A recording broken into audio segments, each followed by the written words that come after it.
nesse blog da turma. Meu grupo vai falar sobre as câmeras fotográficas e o seu funcionamento básico. Porque é uma coisa que assim, a gente usa todo dia e não dá para pensar o quanto que a física está presente no nosso meio. Ainda mais em algo tão, entre aspas, simples como a câmera. Sempre vai ter alguém tirando foto, postando, compartilhando seus momentos, suas lembranças. Aí a gente não percebe como que é formada a fotografia. Então, se olharmos bem para o funcionamento de uma câmera, a gente percebe que a física, a ótica, está presente em todo o processo de formação de uma fotografia. Mas para que a gente veja a imagem certinha, para o nosso cérebro detectar, é utilizado lentes para fazer a correção da imagem, para que o nosso cérebro interprete da maneira correta. Principalmente as lentes convergentes.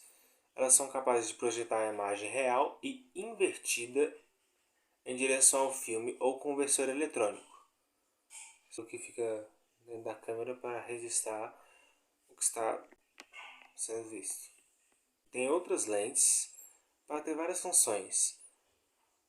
Como aqui no slide fala, aqui tem as grandes angular, as médias e as teleobjetivas, onde cada um apresenta uma função diferente, seja ela para ampliar, diminuir ou manipular a perspectiva de imagens. As lentes convergentes biconvexas, que elas são comumente encontradas nas câmeras fotográficas simples, como diz o slide. Para que haja a formação da imagem, os raios que incidem paralelamente na lente refratam em direções que se divergem em um mesmo ponto onde haverá essa formação da imagem que estamos capturando. Na figura a gente percebe mais ou menos como é que ela é. A lente biconvexa, ela assim, é meio que um círculozinho.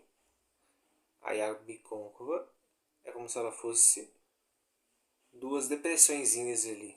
Falando de lentes divergentes, elas têm seu comportamento diferente. Eles incidem os raios paralelamente ao eixo principal. Isso na física é chamado de dupla refração. E para explicar isso, ele faz que esses raios se espalhem, e assim a imagem formada pelo prolongamento do raio refratado, como mostra a imagem do slide seguinte. Ali no slide temos a primeira imagem de uma lente convergente. A luz incide no objeto, ela reflete para a lente até que elas vão no ponto da imagem, onde ela é formada. A gente pode se comparar até com o funcionamento de olho humano.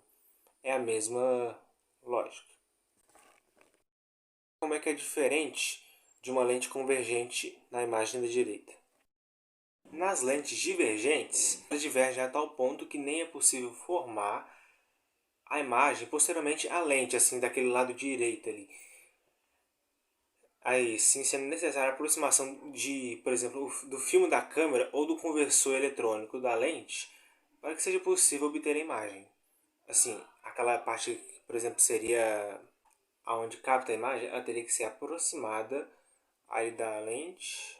Aonde a imagem é formada é bem mais ali na frente, comparado à convergente, por exemplo. E a câmera fotográfica intermediária possui em seu interior diversas lentes esféricas que ficam no interior, que é chamado de objetiva. Já no interior do corpo da câmera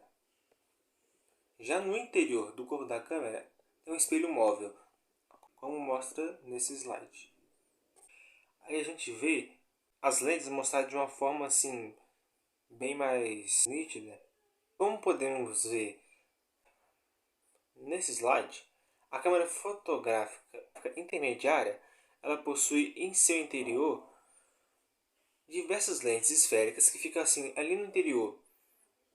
Aqui, nesse slide aqui, ó, onde mostra essas lentes, elas ficam bem mais nítidas. No interior é chamado de objetiva, em conjunto ao diafragma do componente. Peraí, vou mostrar esse aqui que é melhor. assim, e controla a abertura objetiva, deixando mais ou menos luz seguir ao interior da câmera. Ele controla a quantidade de luz como se fosse a pupila dos nossos olhos. E ali bem no interior da câmera, a gente percebe que tem um espelho móvel. Ele vira para fora ou para cima quando se pressiona o botão para tirar a foto, refletindo assim a imagem para cima, direcionando ao pentaprisma, mas se vira rapidamente para deixar com que a luz chegue até o obturador. E o obturador ali, ó, tem como função se erguer somente no momento exato da foto e no tamanho programado por quem irá tirar essas fotos, deixando assim que só chegue a quantidade de luz necessária no filme ou com versor eletrônico. Voltando aqui a falar do pentaprisma, que eu tinha comentado antes, ele tem a função de desviar o feixe de luz por seus 5 lados, formando um ângulo de 90 graus, fazendo com que a imagem saia imediatamente na posição correta dos olhos de quem observa no instante do clique da foto. E só para mostrar essa imagem aqui, ó, a gente vê o quanto que a câmera, o jeito de capturar as imagens evoluiu. Assim, a primeira câmera a se tirar uma foto panorâmica foi lançada em 1860, com o nome de Sutton Panoramic. Eu não sei se é assim que pronuncia. E foi capaz de ser feito graças a uma lente grande angular preenchida com água. Isso é bem interessante. Porque se você for olhar uma assim mais, entre aspas, atual, na década de 70, a câmera compacta que ficou mais popular era a Olympia Trip 35, lançada em 1967. A gente olhando para cada um, vê o quanto que o jeito de tirar foto mudou. Por causa que nem, por exemplo, a gente vê o quanto que mudou. Por causa que essa aqui, por exemplo, essa primeira, aí a gente percebe, né, olhando essa imagem aqui, desse slide, a evolução das câmeras, cara.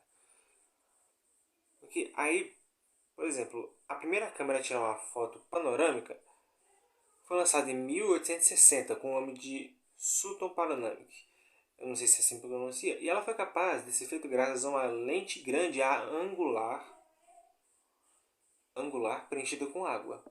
E também o jeito de guardar essas fotos foram mudando ao redor do tempo. Tem uma que foi lançada em 1888, que utilizava filme de rolo para gravação de fotografia. E foi bem depois que foi colocando cores nas imagens. A partir de 1900, mais ou menos. No início de 1900. E para finalizar, depois de mostrar uma pequena parte sobre a evolução das câmeras, uma coisa que é bem importante retratar é sobre o conceito de imagem real e imagem virtual. Que a imagem real, ela é simplesmente assim, a imagem que pode ser projetada sobre as telas. É uma imagem que é formada por raios de luz que se cruzam, encontrando no ponto focal. As imagens reais, elas são formadas de forma invertida e menores que objetos verdadeiros. Agora, as virtuais, elas consistem em imagens que não podem ser projetadas, pois não são verdadeiramente formadas após a lente, pois os raios de luz que se divergem, mas com o prolongamento dos raios, obteremos uma imagem direta e menor do que o objeto, como mostra nessa imagem aqui. Retratando sobre a imagem real, tá aqui essa imagem aqui que eu não tinha mostrado. Só deixei para mostrar agora, mas eis aqui o resumo do que eu acabei de dizer sobre a imagem real, que ela é invertida, raio de luz e pode ser projetada, e a imagem virtual, que é direta, com prolongamento dos raios de luz que não pode ser projetada. É isso. E com isso a gente vê o funcionamento básico de uma câmera. Mas também a gente percebe o quanto que a física está presente nela. A gente vê sobre essas várias lentes e como a luz ela pode se relacionar com elas. E às vezes parece até uma coisa simples a câmera, mas ela não é tão simples quanto a gente pensa. Eu vi isso aí brevemente, a evolução, brevemente, né? A gente viu a evolução das câmeras. Como a imagem era feita de forma tão diferente comparada atualmente. A gente viu certos conceitos da física que estão presentes ali e nos ajudaram bastante a compreender o funcionamento desse instrumento extraordinário.